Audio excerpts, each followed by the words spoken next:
முதலமைச்சர் ஸ்டாலின் தலைமையிலான கடந்த 5 ஆண்டுகால ஆட்சியில் தமிழக வளர்ச்சியில் எந்த முன்னேற்றமும் இல்லை என முன்னாள் அதிமுக அமைச்சர் KP முனுசாமி குற்றம் சாட்டியுள்ளார்.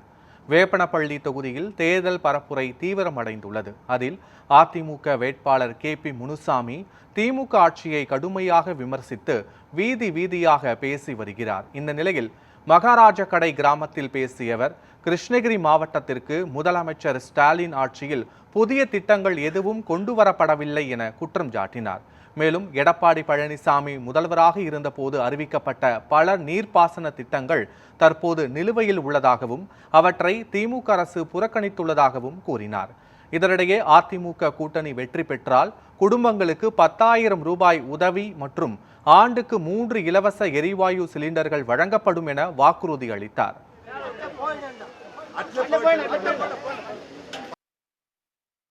இந்த ஆட்சி 5 ஆண்டு கால ஆட்சியில் அனைத்து பயன்படுத்தக்கூடிய பொருள் அனைத்தும் வெளியேறிவிட்டது. அதோடு வரிகள் உயர்த்தப்பட்டிருக்கிறது, மின்கட்டணம் உயர்த்தப்பட்டிருக்கிறது, சட்டம் ஒழுங்கு பாதிக்கப்பட்டிருக்கிறது. இந்த அளவிற்கு பாதிக்கப்பட்டிருக்கின்ற இந்த சூழலில் குடும்பம் நடத்துவதும் சிரமத்திற்குள்ளாய் இருக்கிறது. எனவே ஆட்சிக்கு வந்தவுடன் ஒரே தவணையாக ஒவ்வொரு குடும்ப தலைவருடைய வங்கியிலும் 10,000 ரூபாய் செலுத்தப்படும் என்ற வாக்குறுதியை சொல்கிறேன். இரண்டாவது, திரு ஸ்டாலின் அவர்கள் 21 கொடுத்த வாக்குறுதி, நாங்கள் ஆட்சிக்கு வந்தால் குடும்ப தலைவர்களுக்கு உரிமை தொகையாக 1000 வழங்கப்படும் என்று வாக்குறுதி கொடுத்தார். வெற்றி பெற்று ஆட்சிக்கு வந்தார்.